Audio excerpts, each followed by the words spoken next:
Greetings and welcome to On the Spot News right here on Zimbabwe Daily. My name is Lini Kondo. And I am Rumbiza Mtomba. Here are the stories making the headlines. Government reconsiders tax hike on US dollar transaction. Mangwana blasts Zimbabwe Anti-Corruption Commission over Wadgajena's arrest. Zimbabwe takes bold steps to bridge gender gap in STEM education. Neville Mutsvangwa charged with possession of Starlink equipment. And now for the stories in detail. The government of Zimbabwe has expressed regret over its decision to increase the intermediated money transfer tax rate on US dollar transactions to 2%. This move was aimed at generating additional revenue, but it has raised concerns that it may hinder financial inclusion and discourage electronic transactions.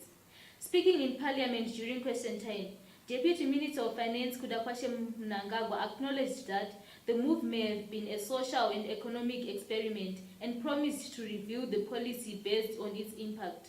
The government's decision to increase the IMTT rate has faced criticism from some members of parliament and business leaders who argue that it will increase the cumulative tax burden and discourage electronic transactions. The government's acknowledgement of the potential drawbacks of the policy is a welcome development, and we hope that they will indeed review the policy and find a more inclusive solution. Zimbabwe's Permanent Secretary of Information, Nick Mangwana, has slammed the Zimbabwe Anti-Corruption Commission, or ROSAC, for arresting former legislature Mayor Wadgajena, questioning the evidence against him. Mangwana's comments have sparked a debate on ZAC's effectiveness and integrity in tackling corruption cases. Many criticized him for allegedly shielding corrupt individuals from accountability. The controversy raises questions about ZAC's handling of high-profile cases and its relationship with the police and judiciary, fueling calls for greater accountability and transparency in the fight against corruption.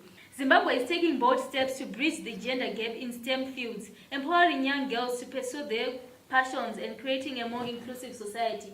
Minister of Primary and Secondary Education, Honorable Dr. Tolerai Moyo, emphasized the importance of equal opportunities for girls in ICT education, saying it unlocks their potential and fosters inclusivity. The ministry is promoting positive role models, internship and industry partnerships to challenge stereotypes and biases, breaking down barriers for girls to succeed in male-dominated fields. Honorable Moyo was speaking during the International Girls in ICT Day commemorations in Mutare. Neville Mutsvangwa, the son of Women's Affairs Minister Monica Mutsvangwa and ZANU-PF spokesman Chris Mutsvangwa, has been hit with a second charge of operating Starlink at his Mount Pleasant home. The satellite internet service is not authorized in Zimbabwe. Neville appeared before a Harare magistrate today on allegations of contravening Section 14, subsection 1 of the Bank Use Promotion and Suppression of Money Laundering Act. It remains to be seen how the courts will act as low-profile individuals accused of the same crimes have been languishing in prison for almost a month. In other news, self-proclaimed prophet and miracle worker Passion Java hosted his highly anticipated Night of Wonders event in Harare, but it seems the only wonder was where the crowd was.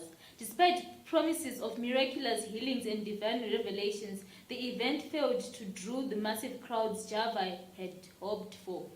And to round off our bulletin, here are the headlines once again. Government reconsiders tax hike on US dollar transaction. Mangwana blasts Zimbabwe Anti-Corruption Commission over Wadgajena's arrest. Zimbabwe takes bold steps to bridge gender gap in STEM education. Neville Mutsvangwa charged with possession of Starlink equipment. We have come to the end of our broadcast. Pleasant viewing and happy Sabbath.